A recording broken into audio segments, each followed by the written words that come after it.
প্রিয় পাঠক পাঠিকারা, আপনারা কেমন আছেন? অনেক দিন পর আপনাদের জন্য একটা নতুন গল্প নিয়ে আসলাম। আশা করি আগের মতো সাপোর্ট করবেন। এতদিন কিছু ব্যক্তিগত সমস্যার জন্য গল্প দিতে পারিনি, আস্তে আস্তে এখন আবার আগের মতো রেগুলার গল্প দেব। আশা করি আপনারা পাশে থাকবেন। ধন্যবাদ সকলকে, ভালো থাকবেন।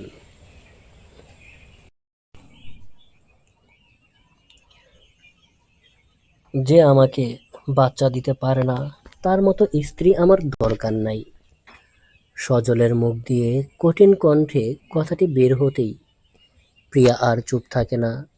সেও উচ্চ শব্দে বলে ওঠে, যে আমাকে সন্তানের মা বানাতে পারে না, তার মতো স্বামীর আমারও দরকার নাই।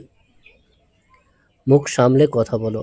নিজে সন্তান জন্মদানে অক্ষম হয়ে আবার বড় বড় কথা বলছিস? তোর সাহস দেখে আমি অবাক হচ্ছি। সজল রাগান্বিত কণ্ঠে কথাগুলো বলে উল্টো ঘুরে যায়। পিয়াও সজলের বিন্দু পরিমাণ ছাড় দেয় না। সেও রাগান্বিত কণ্ঠে বলে, সমস্যা তোমার, আমার না। সমস্যা তোমার মধ্যে আছে, তুমি বাবা হতে পারবে না। না, আমার মধ্যে কোনো সমস্যা নেই। সমস্যা থাকলে ডাক্তার ঠিকই বলতো। ডাক্তার তো এটাও বলে নাই যে আমার মাঝে সমস্যা। ডাক্তার বলেছে কারো সমস্যা নাই, কিন্তু আমি নিশ্চিত তুমি বাবা হতে পারবে না। আমি পারবো। তুই পারবি না মা হতে, তোর সেই সক্ষমতা নেই। তুই অক্ষম নারী। সজলের কথাটি শুনে প্রিয়া কঠিন কণ্ঠে বলে, আমি না, অক্ষম তুই। তোর ক্ষমতা নাই বাপ হওয়ার, আবার আমাকে দোষ দিচ্ছিস? তুই কোনোদিন বাপ হতে পারবি না। অক্ষম, দুর্বল পুরুষ মানুষ। এবার সজল নিজেকে নিয়ন্ত্রণ করতে না পেরে প্রিয়ার গালে পরপর দুটো থাপ্পড় লাগিয়ে দেয়। প্রিয়া হতভম্ব হয়ে যায়, তবে থামে না।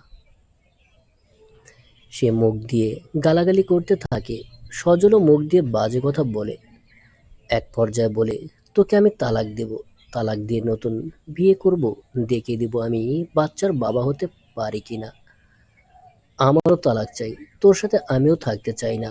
যে আমাকে মাতৃত্বের স্বাদ দিতে পারবে না, তার সংসার আমিও করব না। কথাগুলো বলে প্রিয়া কান্না করতে করতে শোবার ঘরে গিয়ে দরজা বন্ধ করে দেয়। বিবাহিত জীবনের 10 বছর চলে। একটি সন্তানের আশায় সজল এবং প্রিয়া অনেক বছর ধরে চেষ্টা করে যাচ্ছে। ডাক্তার, কবিরাজ, হুজুর কোনো কিছু দেখানো বাদ দেয়নি, কিন্তু কোনো লাভ হচ্ছে না। ডাক্তারের রিপোর্টও সব ঠিক, তবু তাদের সন্তান হচ্ছে না। আর একটি সন্তানের অভাবে দিনের পর দিন তাদের সংসারে অশান্তি শুরু হয়। সন্তান না হওয়ার জন্য একে অপরকে দোষ দিতে শুরু করে। সম্পর্কের তিক্ততা এভাবে বেড়ে যায়। আজ সজল এবং প্রিয়ার সম্পর্কের ভালোবাসার ছিটেফোঁটো অবধি অবশিষ্ট নেই, সব নষ্ট হয়ে গেছে। এখন অনেকে বলবে, একটি সন্তান কি জীবনের সব কিছু? হয়তো সব কিছু নয়। অনেক নিঃসন্তান হয়েও সারা জীবন একে অপরের হাতটি ধরে কাটিয়ে দেয়, কিন্তু বেশিরভাগ ক্ষেত্রেই মানুষ তা করে না। দাম্পত্য জীবনের একটি সময় এসে সবার কাছে একটি সন্তান অনেক মূল্যবান হয়ে ওঠে, যেটা এখন সজল এবং প্রিয়ার মধ্যে হচ্ছে। তাদের মনে হয় একটি সন্তান হলে তাদের জীবন পরিপূর্ণ হবে। প্রিয়ার কাছে মনে হয় নারী জীবনের সার্থকতা মাতৃত্ব লাভের মাধ্যমে, আর সজলের মনে হয় সন্তানের মাধ্যমে সে সত্যিকারের পুরুষ হতে পারবে। দুজনার ভাবনার ফলস্বরূপ সন্তান নিয়ে তাদের মধ্যে দৈনিক কলহ বাধে। অবশেষে সম্পর্ক শেষের পথে।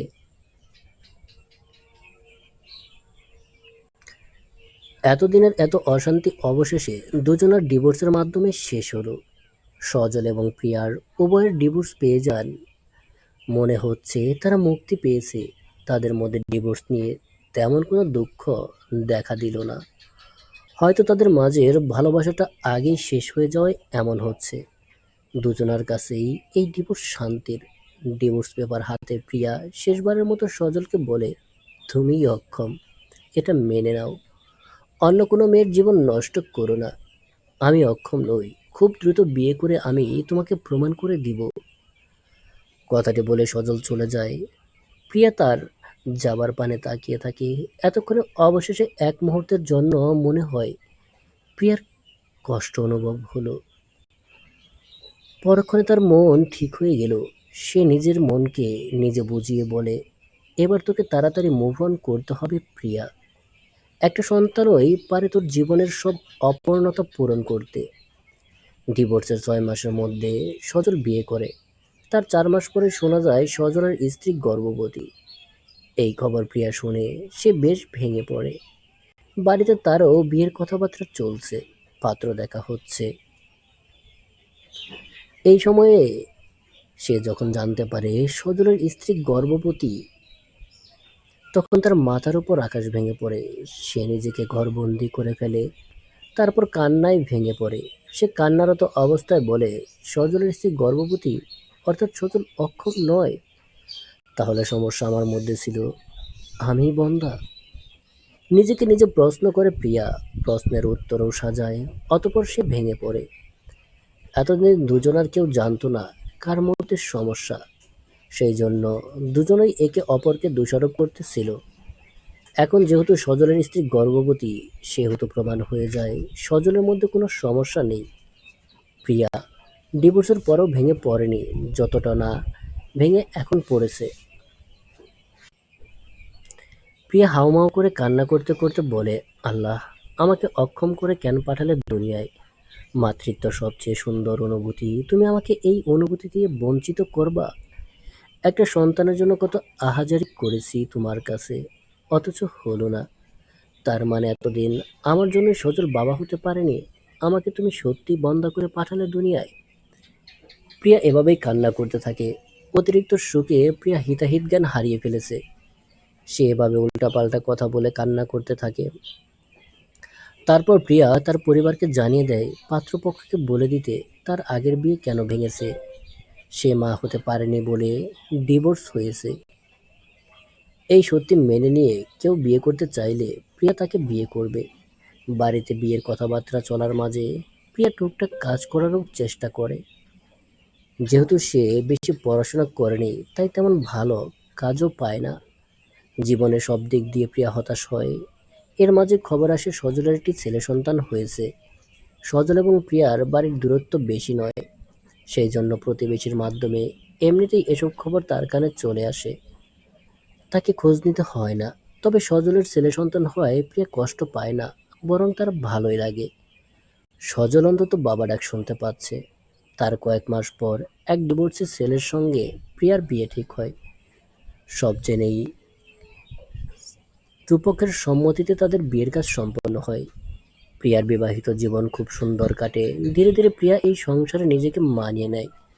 তার স্বামী খুব ভালো মানুষ, সেই জন্য তাকে ভালোবাসতে প্রিয়ার বেশি সময় লাগেনি।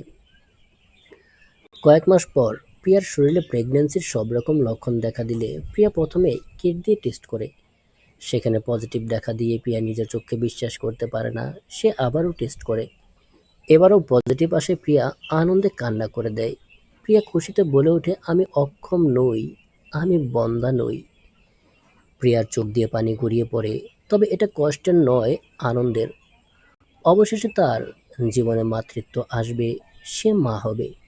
তার গর্ভে বড় হবে তার সন্তান। তার সন্তান প্রিয়ার স্বামীর বাড়ি ফিরলে প্রিয়া তাকে খুশির খবরটি জানায়। প্রিয়ার স্বামী খুশি হয়ে যায়। সে আনন্দে বলে, আমরা বাবা মা হব। প্রিয়া মাথা নাড়াতেই প্রিয়ার স্বামী তাকে জড়িয়ে ধরে। প্রিয়া আফসোস করে বলে, আমি এবং সজল দুজনেই বাবা মা হলাম, অথচ একসাথে থাকার সময় হতে পারলাম না। আল্লাহর পরিকল্পনা বোঝা বড়ই কঠিন, তাই না? হুম। তোমার কি তার কথা মনে পড়েছে? প্রিয়ার স্বামী কিছুটা মন খারাপ নিয়ে কথাটি বলে। প্রিয়া শান্ত কণ্ঠে বলে, না, আমাদের মাঝের ভালোবাসা ফুরিয়ে গিয়েছিল বলেই আমরা আলাদা হয়েছি। তাকে এখন আমায় আর ভালোবাসি না। আমি তোমাকে ভালোবাসি, আর সেও নিশ্চয়ই তার বউকে ভালোবাসে। তবে আমি তার কথাটা তুললাম কারণ আমার খুব খারাপ লাগছে। একটা সময় তাকে অক্ষম বলে আমি কত বকা দিয়েছি, সে কত বকা দিয়েছে এসব ভেবে। তোমরা দুজনেই আরও কিছুটা সময় নিলে হয়তো আজ এক থাকতে, তোমাদের সন্তান নিয়ে। এমনটা মনে হয় তোমার? প্রিয়া তার স্বামীর কথায় মুচকি হেসে জবাব দেয়, না, এটা হতো না। আল্লাহ আমাদের ভাগ্যে এমনটা লিখে রেখেছিল বলেই এমন হয়েছে। তোমার মাধ্যমে আমার মা হওয়া লেখা ছিল, সেটাই হয়েছে। প্রিয়ার স্বামী প্রিয়ার এই কথায় খুব খুশি হয়। তারা দুজনে একে অপরকে জড়িয়ে ধরে থাকে, একান্তে কিছুটা সময় কাটায়। এভাবে দিন কেটে যায়, দিন শেষে মাস, মাস শেষে বছর। প্রিয়া এখন ২ সন্তানের মা। প্রিয়া তার স্বামী সন্তান নিয়ে খুব বেশি সুখে আছে। সেও তার স্বামী সন্তান নিয়ে খুব বেশি সুখে আছে। আসলে তাদের ভাগ্যে সারা জীবন একসাথে থাকা লেখা ছিল না। সেজন্য দুজন আলাদা জায়গায় আলাদাভাবে সংসার করেছে। এজন্যই হয়তো বলে, ভাগ্যের লিখন না যায় খণ্ডন। সমাপ্ত। গল্প ভাগ্যের লিখন।